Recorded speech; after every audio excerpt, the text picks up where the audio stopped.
Welcome to Haunted Talks, the official podcast of The Haunted Walk, offering ghost tours and paranormal adventures in Kingston, Ottawa, and Toronto, Ontario, and online experiences to anyone in this mortal realm. My name is Jim Dean. I am the creative director, and we really appreciate you joining us for today's episode.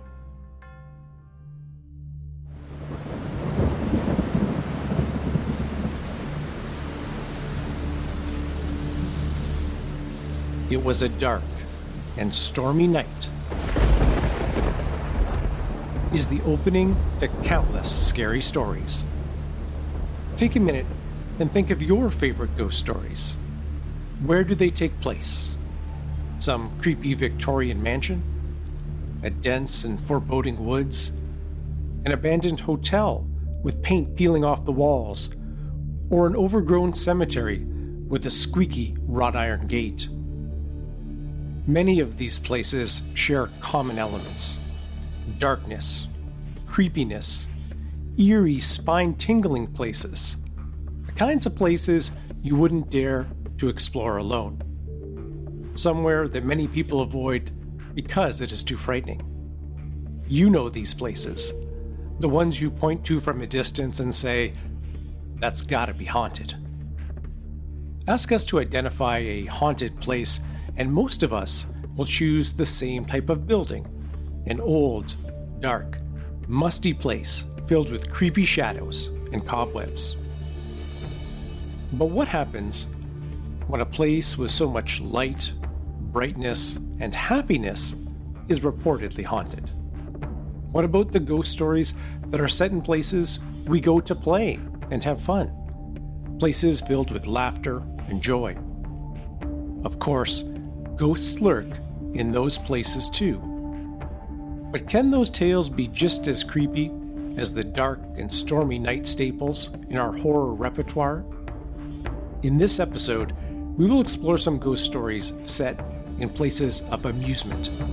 Those fun places where we go to relax and play. No, not those abandoned old-school amusement parks with the creepy clowns and jump scare rides that are often the set of horror movies, as was the case in episode 128 when we discussed the very strange afterlife of Elmer J. McCurdy. We are going to be exploring places where we play, with bright lights, happy colors, and good times. And maybe an unexpected ghost or two. But before we get to that, every year is a mystery to me where the summer goes. It feels like it was just June and suddenly we have arrived at the Labor Day weekend. Now, while we're always sad to see summer go, we have noticed that during the evenings, there's a little bit of that spooky air starting to make its way in. Spooky season is not far away now, and of course, as always, we are extremely excited. It is a very busy time for us, and we certainly would invite you to join us in September and October in Kingston, Ottawa, and Toronto. We have a variety of different tours going, and they do start to sell out as we move in to the month of September. So make sure you get your first dibs on the tour and the dates that you would like to join us. And information on those can be found on our website, which is hauntedwalk.com. And don't forget, as a Haunted Talks listener, you can get 10% off your tickets by using the promo code Haunted Talks, all one word, Haunted Talks, at checkout. Now, September is also very exciting for us, as we are going to be launching 3 new products, one in each city. So Kingston, Ottawa, and Toronto, we have something new coming for you. To be one of the first to find out about these experiences, I would suggest following us on Facebook, Instagram, TikTok, and Twitter, and even signing up for our e-newsletter, The Ghost and Mail, which you can do at hauntedwalk.com/newsletter. I don't want to give away too many hints of what's to come, but 3 words I will offer for you to ponder are pirates, cemeteries, and royalty. I wonder if anyone out there can figure out what we have coming next. If you're enjoying the episodes, we would love for you to leave us a 5-star review wherever you're listening to us. It lets us know you're out there and is a great way to help others learn about the show. And of course, we would be honored if you recommended the show to other folks you know that love the paranormal, unsolved mysteries, and the things that go bump in the night.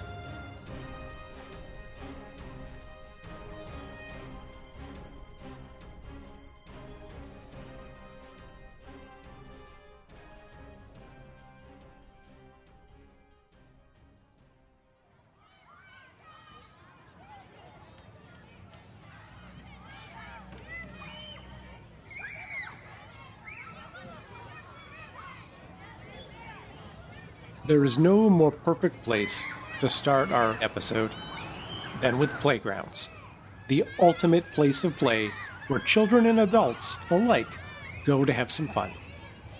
Whether your favorite thing is the swing set, the slide, the monkey bars, the sandbox, playgrounds are staples of most of our childhoods. They're loud, filled with laughter, screaming, some tears, but generally good times. But as you were running around having fun, did you ever stop to think that your playground might be haunted? On those bright sunny days when you played for hours, laughing and enjoying a game of tag, did you ever imagine you could be surrounded by ghosts? You may be thinking, who haunts a playground? Well, the unsettling answer to that question is usually children. This might explain the most common things people hear at haunted playgrounds, the sounds of children laughing and screaming. In Madison, Alabama, there is a small park off Shelton Road that is very well known for being haunted and downright creepy.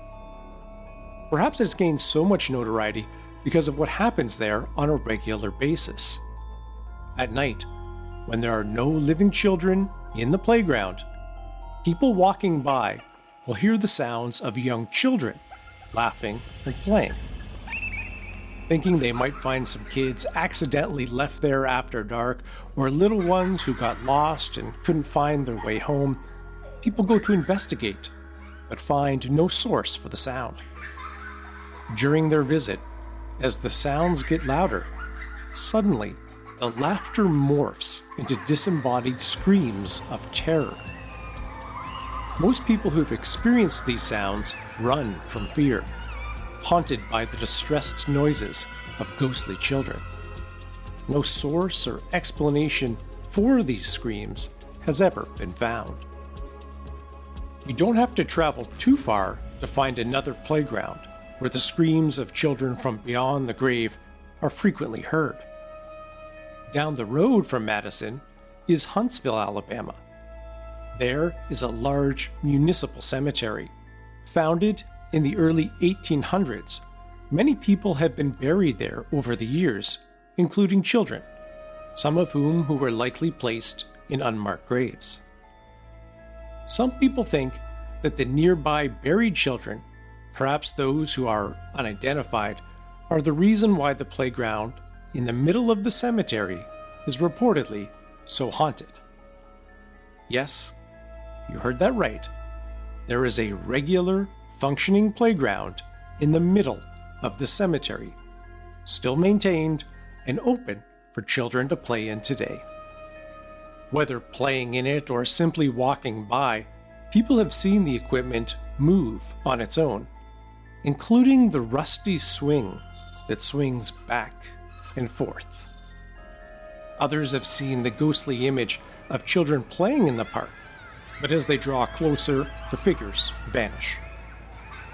Like in Madison, the laughter and cries of children is also commonly reported when there's clearly no one there.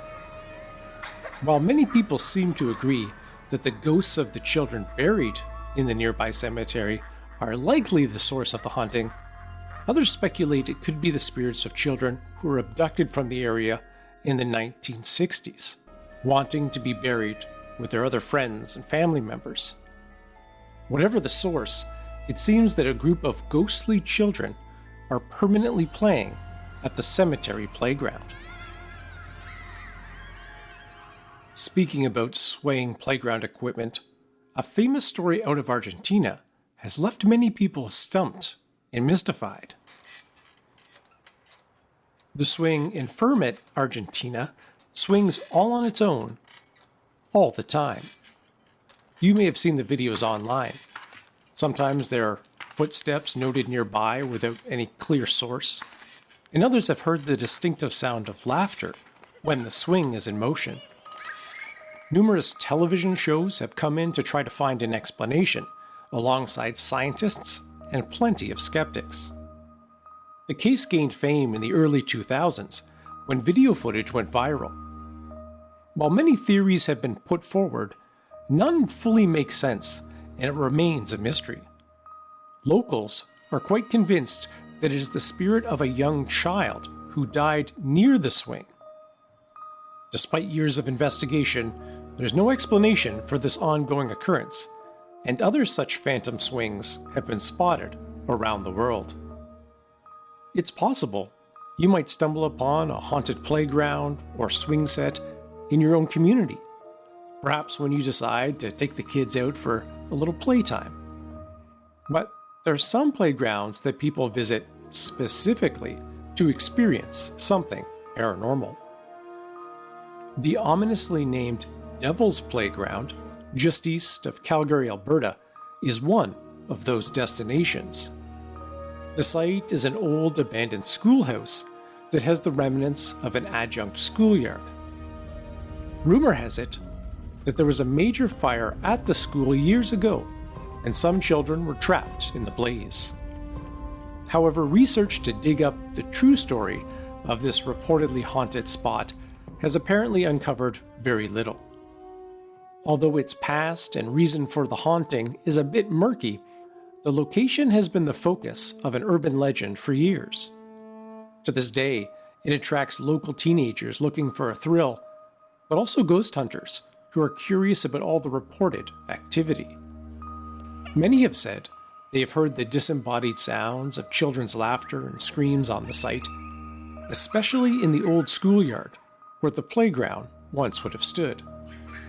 Others have seen the imprint of a child's handprints on the walls, or witnessed the ghostly image of children in old clothing playing outside. Well, it turns out that playgrounds, although places of fun and joy, might actually be more creepy and haunted than we initially thought. But what about some of the happiest places on Earth? Actually, what about the place that bills itself as the happiest place on Earth? You've likely guessed it, even Disneyland has its fair share of creepy stories.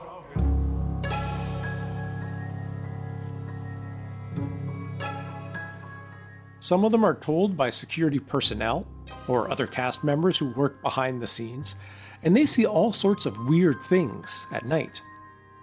Admittedly, that sounds pretty scary. Going around an amusement park after dark, checking all the creepy and dark corners for anyone left behind. But let's focus on the stories the guests have told and the ghosts they have encountered in the middle of the day.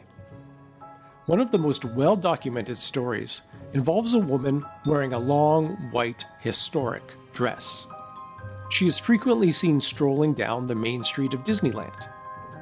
Many visitors have had positive and even helpful interactions with the spirit, who appears to be dressed in typical American period clothing.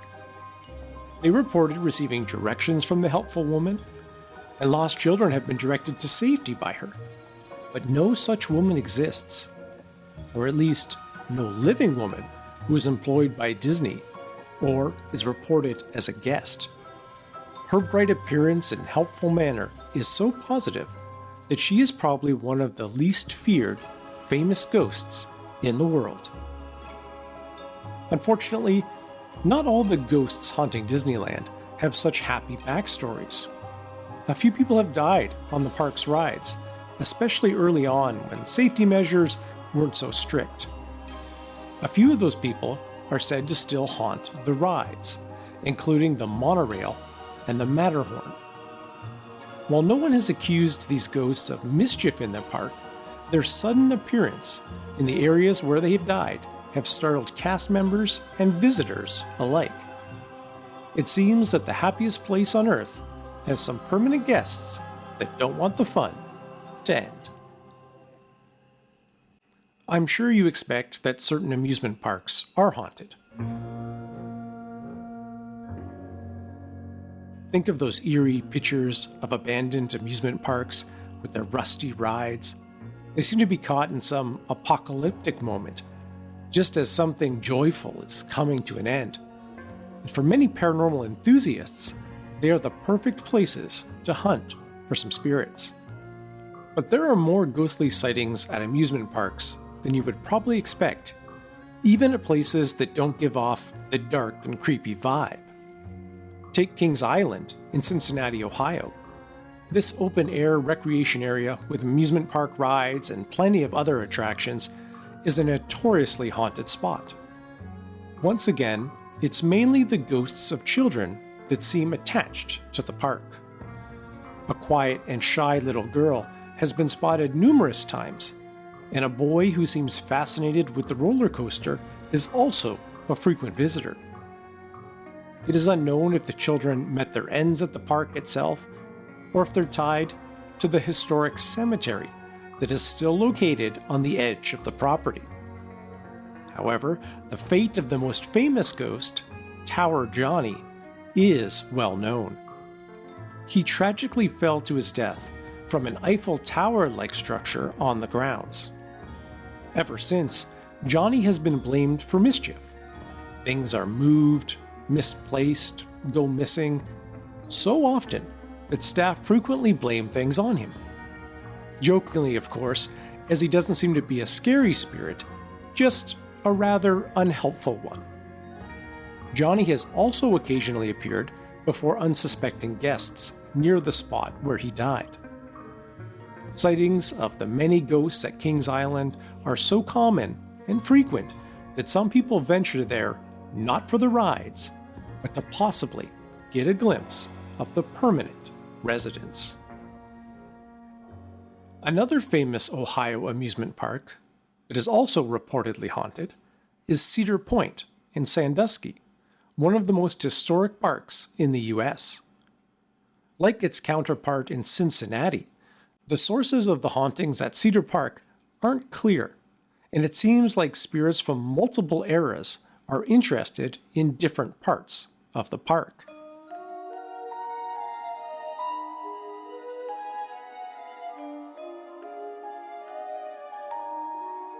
Probably the creepiest stories surround the frontier town Carousel, a location in Cedar Point that has been labeled as a haunted amusement park ride. If you've ever been on a carousel, you know what they're like. They have bright and colorful characters, flashing lights, perky and upbeat music, all sorts of people laughing and having fun. Not the place for a ghost, is it? Well, the woman riding a ghost horse or walking around in period clothing might disagree. She is spotted by guests and employees on a regular basis. No one is quite sure of her backstory, but she seems fixated on the carousel and is often spotted nearby. She doesn't cause any trouble, but sometimes likes to play with the equipment, turning the ride on and off, or showing up in the middle of a go-around to the delight or terror of the riders. The amusement park ride attracts people who want to enjoy the delights of a carousel, but it also brings paranormal enthusiasts who are trying to see the mysterious woman on the horse. Alright, some of you are probably unsurprised that there are plenty of haunted amusement parks. If you've ever seen one at night, when everything is shut down and closing, you probably realize how creepy they can be. I'm sure that's why Halloween haunted houses, or Fright Nights, at amusement parks in the fall are so successful. They can be pretty creepy places in the dark. There's something about bright and happy things that are shut down or abandoned, even temporarily. Or when normally loud places filled with noise are suddenly silent. Maybe that adds to the creepy vibe of some other places where we play. Sporting venues. In episode 108, we covered the relationship between the paranormal and the game of baseball. But that's not the only sport connected to hauntings. Where we play and watch sports are frequently haunted, even though many of these venues are probably the last place you'd be expecting to see a ghost. One of the most famously documented haunted sports venues is St. Mary's Stadium in Southampton, England. It is well reported that strange things are seen lurking around in the stadium at night. Shadowy figures that appear at the end of dark hallways or around corners, and eerie noises emanating from empty spaces. Stadium goers and staff have seen objects moving on their own accord. Many people, including the professional athletes, have felt a deep sense of being unwelcome, particularly in the early days after it was built in the 1990s. Some old plans revealed that the brand new stadium was located on an ancient burial ground. It was probably severely disturbed during construction. The spirits weren't just disturbing guests and players. Some believe they were impacting the team's performance on the pitch, and many spoke of a possible curse. Someone was brought in to cleanse the bad energies, and it seemed to have worked. To some extent, the team began winning games at least. But the strange occurrences didn't completely stop, and even to this day, people frequently report strange things at St. Mary's Stadium. Soccer and baseball aren't the only sports seemingly plagued by ghosts and their curses. Golfers are frequently engaged in superstitions, and it seems golf courses are a popular place for ghosts to roam. It's fitting that one of the most storied courses in the world is home to probably the most ghostly activity. St. Andrews, the beautiful old course in eastern Scotland. The historic golf course is located in an equally historic town, along the site of a famous university and center of religion. It is a place of learning, with a very well documented history of some famous lives and grisly deaths.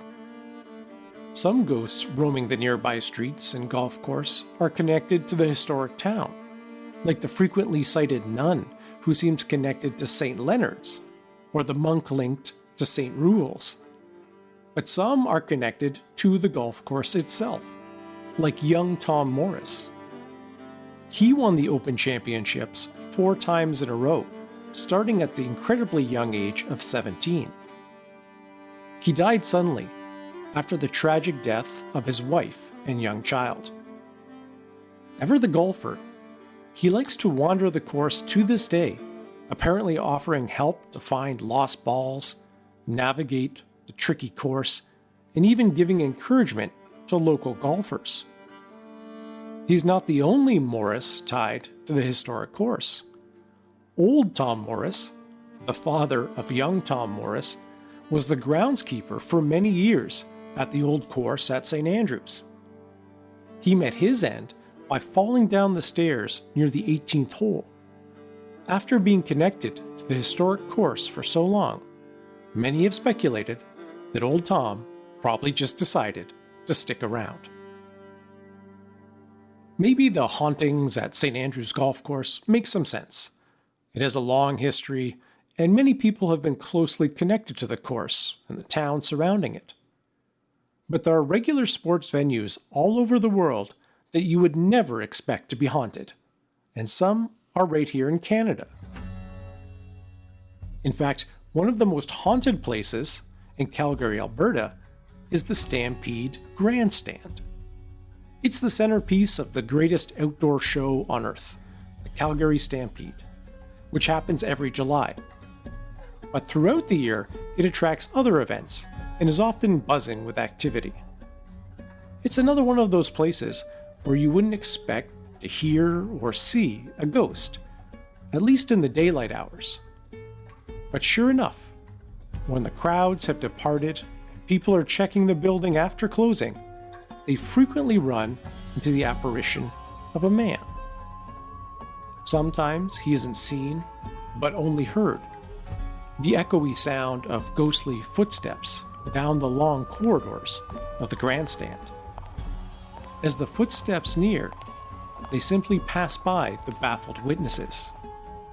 It's believed that a man who was killed during the construction of this great building is the cause of the haunting.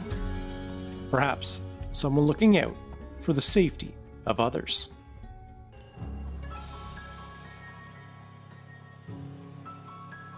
The last time you were out playing and having fun, one of the furthest things from your mind was probably ghosts.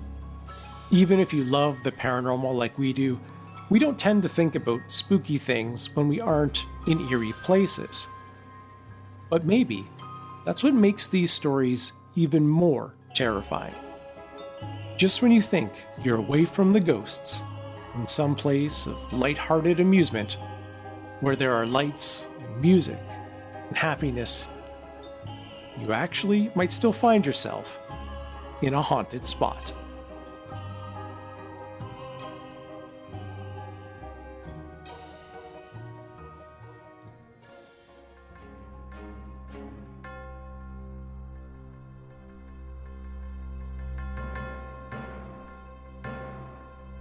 Thank you so much for joining us for the episode.